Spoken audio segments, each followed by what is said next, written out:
So hello everyone, welcome back to another video. और आज की इस वीडियो में हम लोग जानने जा रहे हैं कि किस तरीके से सुजाकू ज़ूकुवे जी का बाप लगता है शायद से सेतुनन। मतलब मैं 100% श्योर नहीं हूँ, लेकिन इस वीडियो में आपको पता चल जाएगा कि कुछ तो रिलेशन है इन दोनों के बीच, जिस वजह से एक मोमेंट जिस दौरान ज़ूकुवे जी मरने वाला था सेतुनन के हाथों, उसने वहां पर उसे जाने दिया क्योंकि पास्ट के दौरान उसकी माँ के साथ, सॉरी मतलब उसके साथ में कोई रिलेशन होगा किसी वजह से, और किसी आदमी की वजह से उसने उसे छोड़ दिया। तो चलिए आज की इस वीडियो को हम लोग बिना किसी देरी के शुरू करते हैं।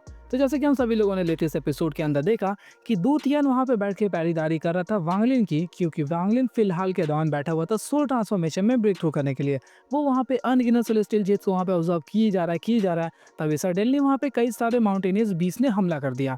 एक्चुअली में जब कोई भी कल्टिवेटर सोल ट्रांसफॉर्मेशन में ब्रेक थ्रू कर रहा होता है तो उसकी बॉडी की नेसेंट सोल बाहर की तरफ में आती है और वो वहां पर होल्ड करती है कि वो जो फिजिकल बॉडी है वो खुद को वहां पे इस तरीके से ढाल लेता कि वो सेलेस्टियल स्पिरिचुअल एनर्जीज को आसानी से वहां पे होल्ड कर सके या फिर उस चीज को सह सके। इसी दौरान वहां पे वॉल्यूम का भी सोल ऊपर की तरफ में फ्लोट कर रहा था। जैसे ही वो वहां पे फ्लोट करना शुरू हुआ तो वहां पे और सारे माउंटेनियर्स भी इसलिए हमला किया क्योंकि अगर वो लोग उस चीज को वहां पे ऑब्जॉर्व कर लेते हैं तो उनकी कल्टीवेशन के अंदर में काफी ज्यादा एनहांसमेंट आएगा। और मोस्ट ऑफ द बीच जो हम लोग को यहाँ पर नजर आए वो लोग एट लीस्ट सोल फॉर्मेशन पर थे और उनमें से कई सारे तो सोल ट्रांसफॉर्मेशन में थे, इसीलिए इनको हल्के में नहीं आ सकते। दूतियन काफी अच्छी तरीके से वाली का वहाँ पे प्रोटेक्शन कर रहा था, लेकिन उसी दौरान वहाँ पे आता था मोस्ट टेरिबल बंदा पूरे सुजाकु प्लैनेट के ऊपर में, शायद सबसे ज्यादा पावरफुल मान सकते हैं ह्यूमंस के अंदर में, जो कि कोई और नहीं था बल्कि द सुजाकू ज़ूकुवे जी था। उसने आके दूतियन के साथ में वहाँ पे दो हाथ किए और उसी बीच उसने उस जगह पर भी हमला कर दिया जहाँ पे वालिन कल्टीवेट कर रहा था, जिस वजह से ज़ूकुवे जी को ऐसा लगता है कि वालिन मर चुका है और वो वहाँ पे और भी ज्यादा इंटेंस बैटल में एंगेज हो गया। लेकिन जब वहाँ पे दूतियन पूरी तरीके से हारने वाला था क्योंकि उसका जो मोस्ट पावरफुल वेपन था उसने उससे भी वहाँ पे इंड्योर कर लिया, क्योंकि वो ऑफकोर्स एसिडेंट लेवल का कल्टीवेटर है जिस वजह से उसे बेनिफिट्स मिल रहे थे। और यही कारण था कि वहाँ पे दूतियन जब बिल्कुल हारता हुआ नजर आया तभी सडनली वहाँ पर वांगलिन उठ जाता है। तो इसी के साथ वो एपिसोड खत्म हो गया। लेकिन जैसे वो खत्म होने वाला था तो वहीं पर ज़ूकुवे जी कहते हैं कि तुम वांगलिन नहीं हो, जिसका मतलब उसने बिल्कुल सही कहा, वो एक्चुअली में वांगलिन नहीं था। उस चीज़ को देखकर वहाँ पे दूतियान, इनफैक्ट हम लोग का ज़ूकुवे जी दोनों बहुत ज़्यादा ही शॉक थे, क्योंकि वांगलिन के बॉडी के अंदर से जो ऑरा महसूस हो रही थी वो किसी भी नॉर्मल सोल ट्रांसफॉर्मेशन के कल्टीवेटर की बिल्कुल भी नहीं थी। वो कुछ उस लेवल पर थी कि जो एक एसिडेंट लेवल के कल्टीवेटर्स तक को झुकने पर मजबूर कर दे। वांगलिन को इस रूप में देखकर वहाँ पे ज़ूकुवे जी डरते हुए, वहाँ पे घबराते हुए वो पूछता है कि आखिर तुम हो कौन। तो वहाँ पर वांगलिन कुछ भी रिप्लाई नहीं करता, बल्कि उसके बॉडी के अंदर से एक अलग तरीके की आवाज़ आती है जिसके अंदर में काफ़ी ज़्यादा एरोगेंस भरा हुआ था। इसके साथ साथ उसकी जो आंखें थी वो वहाँ पे डार्क ब्लैक टाइप का हो गया, मतलब उसके अंदर में किसी भी तरीके के इमोशंस नहीं है, वो बस सामने में जो भी आएगा उसे मार देगा फाड़ देगा, इस तरीके के इमोशंस रखने वाला। और उसकी आंखों में भी वो एरोगेंस अच्छी तरीके से नजर आ रहा था। हम लोगों ने क्यान फंग जैसे कैरेक्टर्स की आंखों में वो एरोगेंस देखा है, लेकिन इसके अंदर में जो था क्यान फंग उसके सामने एक चुटकी नमक से भी कम है, इतना कम था वो। तो सोच लो कि वांगलिन की नज़रों में वो जो एरोगेंस है वो कितना ज़्यादा था। और तुम लोग गेस कर सकते हो कि एरोगेंस है वो किसके बारे में है। तभी यहाँ पर वांगलिन के बॉडी को जिसने भी पोजेस किया था वो कहता है कि तुम कौन से जनरेशन के सुजाकू हो। इस चीज़ को सुनकर वहाँ पे वो रिप्लाई करता, तभी हम लोग को दूतियन के बारे में दिखाया जाता है, जो कि अभी भी शॉक में था, क्योंकि वो जिस वांगलिन को देख रहा था वो कोई और ही था। वो काफ़ी ज़्यादा अनफेमिलियर उसे महसूस हो रहा था। साथ ही साथ उसकी बॉडी के अंदर से जो ऑरा रिलीज हो रही थी वो उन मॉन्स्टर्स की थी जो कि अनगिनत सालों तक कल्टीवेशन में लगे हुए हैं, मतलब वो किसी भी एसिडेंट लेवल के कल्टीवेटर से भी परे था।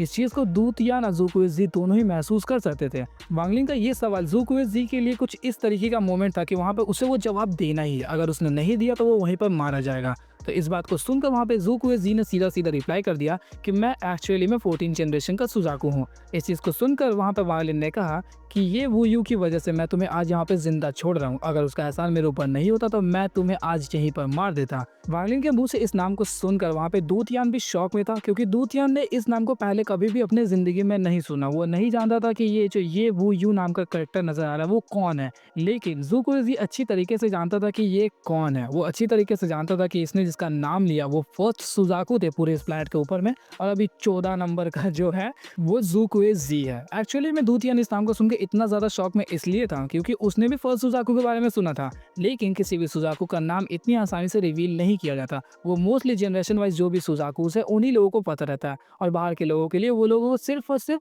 सुजाकू बोलकर ही पुकारा जाता है। ऐसा हो सकता है कि ज़ूकुवे जी का जो ओरिजिनल नाम है वो शायद से बाहर के लोगों में गिने चुने कल्टीवेटर्स को ही पता होगा। जैसे ही ज़ूकुवे जी ने वांगलिन के मुंह से इस नाम को सुना तो उसके आसपास की ब्लू ऑरा को देखकर वो समझ जाता है कि ये कौन हो सकता है। तो उसने वहाँ पे कहा ग्रीटिंग्स एंड सिस्टर, और ऐसा कहते ही उसने कहा कि अब मैं यहाँ से विदा लेता हूँ, और ऐसा कह के वो वहाँ से भागने की कोशिश कर रहा था। तभी वहाँ पे दूतियान इतनी आसानी से उसे जाने तो नहीं देगा, क्योंकि उसने उसका सबसे पावरफुल वेपन जो कि उसका फोर्थ सोल था उसको लेके वो वहाँ से जा रहा था। जिस वजह से दूतियान ने कहा कि तुम मेरे फोर्थ सोल को लौटा के जाओ। इस बात को सुनकर वहाँ पे ज़ूकुवे रुक जाता है और वो हिचकिचाहट में था, क्योंकि वो दूतियान को तो हरा सकता है लेकिन उसके बगल में वो जो खड़ा आदमी है वांगलिन के बॉडी के अंदर, उससे वो बिल्कुल भी नहीं लड़ सकता। और अगर उसे ये फोर्थ सोल चाहिए तो यहाँ पर उसे लड़ना ही पड़ेगा। और उसके मन में बिल्कुल भी कॉन्फिडेंस नहीं था कि वो वांगलिन के अंदर जो भी बंदा है वो उससे लड़ सकता है या फिर नहीं, जिस वजह से वो अभी भी थोड़ा सा डिसीजन लेने में कंफ्यूज था। लेकिन वहीं पर वांगलिन के अंदर से फिर से आवाज़ आती है और उसने कहा ज़ूकुवे, अगर तुम इसका इस्तेमाल फोर्सेकन इमॉर्टल क्लैन से लड़ने के लिए करने वाले हो तो तुम इसे ले जा सकते हो। अगले 3 सालों तक तुम इसे इस्तेमाल करो, लेकिन 3 सालों बाद तुम्हें इससे आकर खुद मुझे लौटाना पड़ेगा। इस बात को सुनकर वहाँ पे दूतियान काफ़ी ज़्यादा शॉक में था, क्योंकि ये उसका ट्रेजर है और यहाँ पर वांगलिन के बॉडी के अंदर जो भी है वो उसे दे रहा है 3 सालों के लिए। यहाँ पे दूतियान बोलना चाहता था, लेकिन जब उसने वांगलिन की तरफ देखा तो उससे कुछ ऐसा महसूस हुआ कि अगर मैं कुछ भी बोल लूँगा तो यही जान से हाथ धो बैठूंगा। जिस वजह से उसने सोचा फिलहाल जान बचानी काफ़ी ज़्यादा ज़रूरी है, जिस वजह से वो वहाँ पे चुप रह जाता है। इस बात को सुनकर वहाँ पे ज़ूकुवे बोलता है कि थैंक यू, मतलब थैंक यू भी नहीं बोला उसने, वो वहाँ से फिर से बोलता है कि ग्रीटिंग्स, मैं चलता हूँ। और ऐसा कह के वो जाने ही वाला था, तभी वहाँ पर वांगलिन के बॉडी से फिर से आवाज़ आता है कि अगर तुमने मुझे पहचान ही लिया कि मैं आखिर कौन हूँ तो तुम ऐसे ही इस जगह को छोड़कर नहीं जा सकते। इस बात को सुनकर वहाँ पे ज़ूकुवे के रोंगटे खड़े हो जाते हैं, क्योंकि वो जानता था कि ये कौन है। ये कोई और नहीं था बल्कि सुजाकू प्लैनेट का सेकंड सुजाकू था, और उसके रवैये के अकॉर्डिंग उसे अच्छी तरीके से पता कि वो आराम से तो नहीं जा सकता। जिस वजह से उसने अपनी राइट हैंड की 2 उंगलियां काट दी।